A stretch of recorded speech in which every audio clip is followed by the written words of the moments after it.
G'day subscribers. Today we're going to talk about some more NASCO accessories for your Holden. You're with Jules Knight on Jive Talking Garage.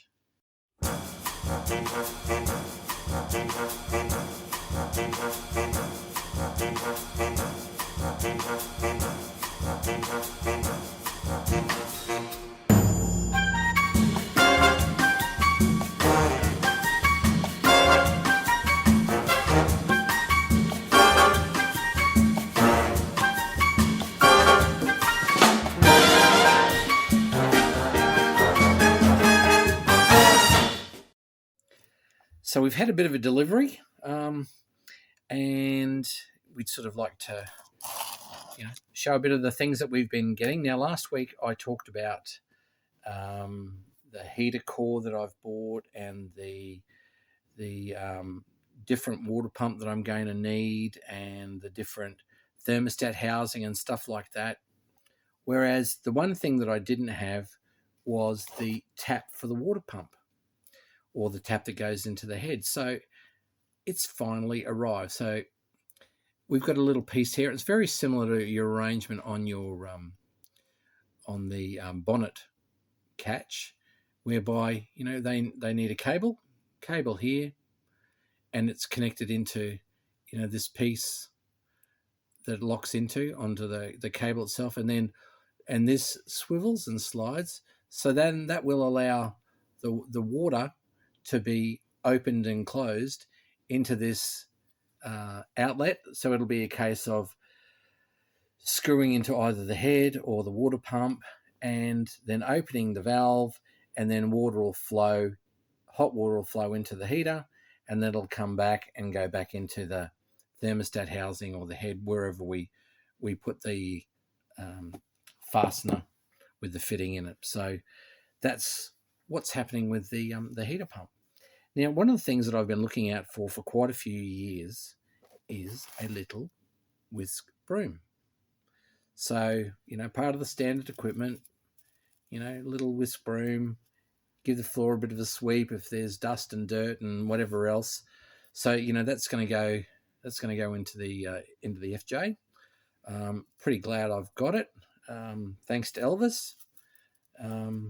We've got a few bits and pieces, so I'm really happy about all of that, because you need accessories to make your car and to finish things off. And, over time you lose equipment and stuff like that.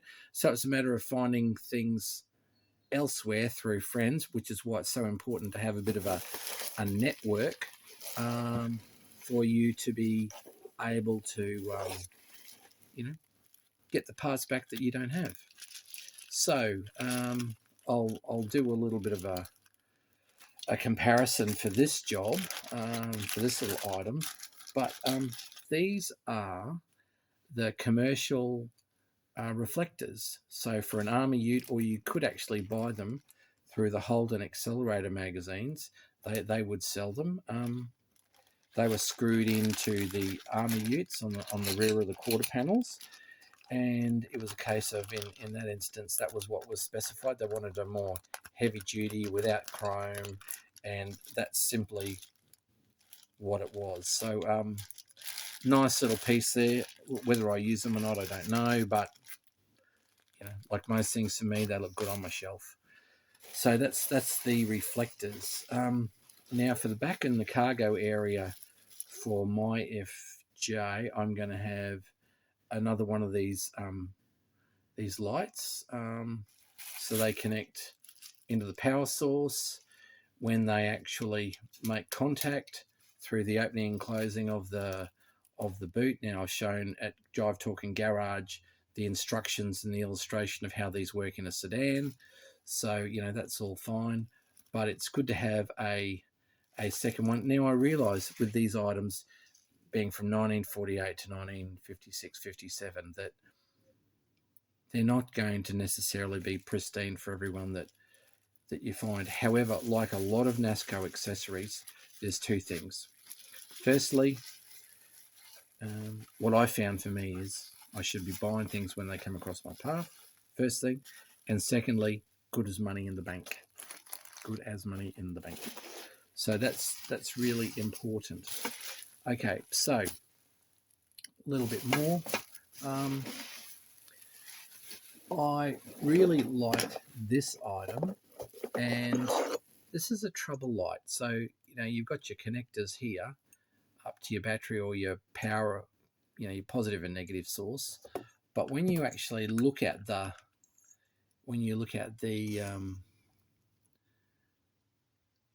switch itself, you'll see it's got the NASCO badging on there. So I love that. I think that's great. And I just had to put myself in a good position to be able to buy it when it popped up. So I was really, really happy about that.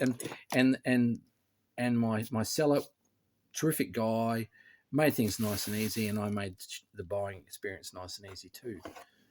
The other thing that we were able to get onto, now I had this on my FJ Ute, now a NASCO coil. So this was good for me. So I'm just going to have it tested this afternoon. It'll be a matter of testing the inside with the terminals either side of it for the positive and negative. But I'll get the brains trust to have a look at that, and we'll go over it. Now the other thing that I got, and I'm really, really happy about, is I got a Comet. Now I wasn't going to get the Comet, however I did. Now I think well, I have. Okay, so the Comet gets clamped to the bird. So the bonnet mascot, these clamps go around the bonnet mascot, and then that sits up over the top of the bonnet mascot. So it's just a nice little accessory. Now, I think from memory, these were attached to vehicles on the reliability rallies that went around Australia. I know Repco did one, Mabel did one, Red X did some. So from that perspective, these were really good. And look, I think the company that made the Comets, this was their way of actually getting the item out there by having one on each of the cars, or trying to provide a bug-free environment for them. So that was nice. But I don't see a lot of them. I think Rock and Roll George had one on his car.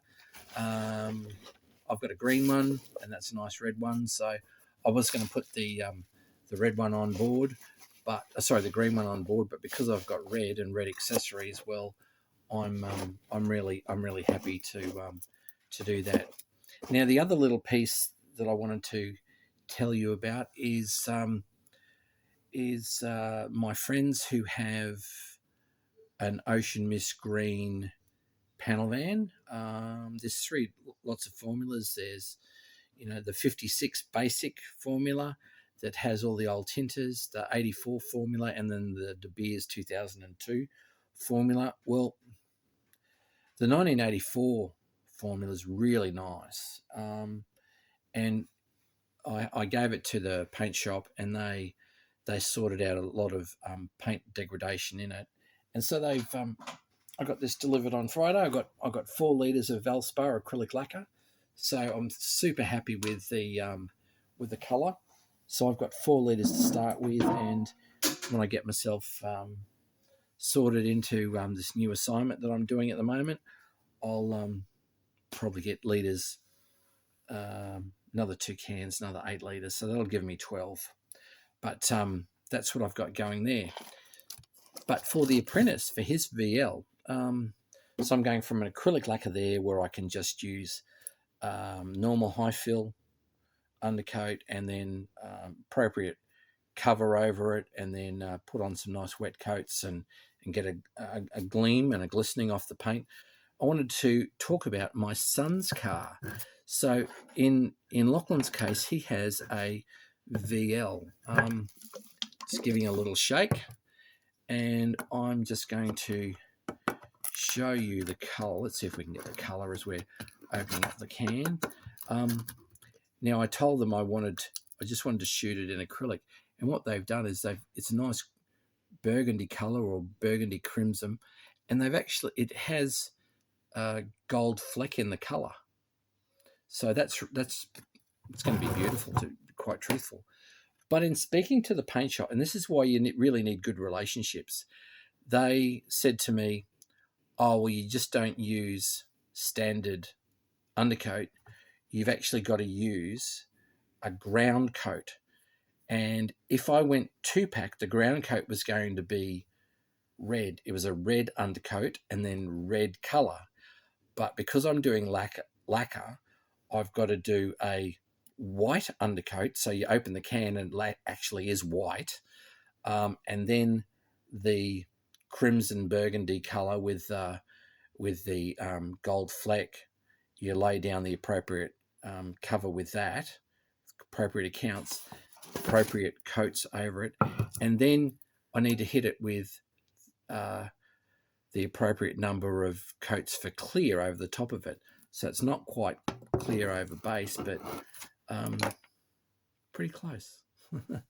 So that's the difference in paint systems acrylic wise, and the importance of listening to what the paint shop is telling you to use for different products. And the other thing I asked them for, I said, look, while you're at it, can you I want to buy a respiratory kit. So, I also got a new mask and new filters and all the other stuff that goes with it, together with all of the, safety data information that I need, so that, you're able to spray in a safe environment and have the safe equipment around. But today we've talked about comets and brooms, and whisk brooms, that is, and reflectors and trouble lights and cargo lights and acrylic lacquer and white ground coat and fleck in the VL paint, together with clear over base, and also the little apparatus that we need for the heater tap, which finishes off all of the heater equipment that we need. I'm probably going to buy a new heater, a new water pump for the heater to screw into. But that's our little TED Talk for today. Have a look to see what we're doing at Jive Talking Garage on Facebook. Plenty of things always going on there, and we've got some really good contributors, so thank you to all those guys. But don't forget to share, like, and subscribe, but more importantly, enjoy your Holden.